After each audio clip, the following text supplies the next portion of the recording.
From Popular Handbook to the Planets, the 330th edition, 1525. Aloysius, Vega 6. Planetary constants. Diameter, 7,340 miles. Sidereal day, 19.836218 hours. Mass, 0.86331 standard, etc. Aloysius, with its sister planets Boniface and Cuthbert, is accounted among the first worlds to be colonized from Earth, and the traveler who enjoys the ambiance of antiquity will here find much to please him. Contrary to popular assumption, the first settlers were not religious zealots, but members of the Natural Universe Society, who dealt gingerly with the new environment and built nothing at discord with the landscape. The NUS is long gone, but its influence still permeates the system, and almost everywhere will be noted a sedate reverence for native customs and textures. The axis of Aloysius inclines to an angle of 31.7 degrees from its plane of orbit. There are seasonal fluctuations of notable severity, mollified somewhat by a dense and moist atmosphere. Of the 7 continents, Marcy's land is the largest, with New Wexford its chief city. The least of the continents is Gavin's land, on which is situated the city Pontefract. It may here be noted that each land, during the sacerdotal epochs, represented the diocese of a cardinal and bore his name. Thus, Cardinal Marcy's land, Cardinal Bodart's land, Cardinal Dimpy's land, and so forth. The appellative has fallen into disuse and is rarely heard. Through a policy of low taxes and favorable regulations, both Pontefract and New Wexford have long functioned as important financial centers, with influence reaching everywhere across the Oikumene. Many important publishing houses also make their headquarters at these places, including the prestigious Cosmopolis magazine.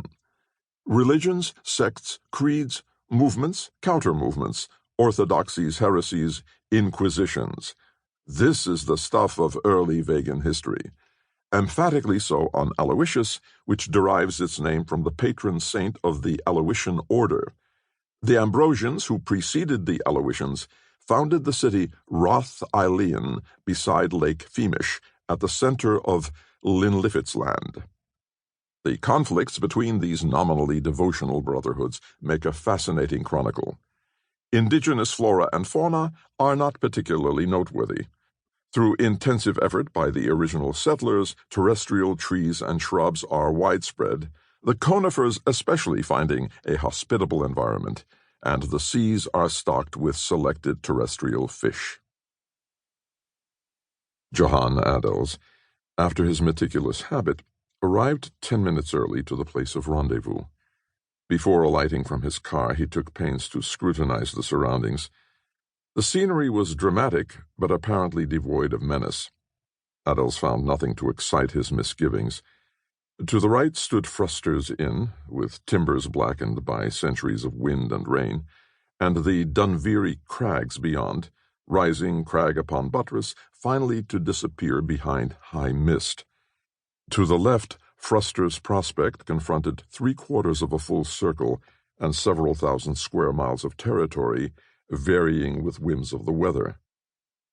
Adels alighted from his car, cast a single skeptical glance up the awesome Dunveary slopes, and walked out upon the observation platform.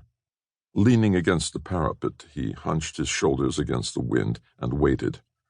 A thin man with parchment-colored skin and a high balding forehead. The time was close upon mid-morning. Halfway up the sky, Vega glowed pale through the mist. A dozen other folks stood along the parapet. Adels subjected each to a careful inspection. Their flounced and tasseled garments in muted reds, browns, and dark greens marked them for country folk. Residents of the town dressed only in shades of brown with an occasional black ornament. This group seemed innocent.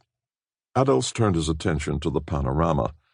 Lake Femish to the left, Roth Eilean below, vaporous Moy Valley to the right. He frowned down at his watch. The man whom he awaited had given precise instructions. A lack of punctuality might well indicate crisis. Adels gave a sniff to express both envy and disdain for a way of life so much more eventful than his own.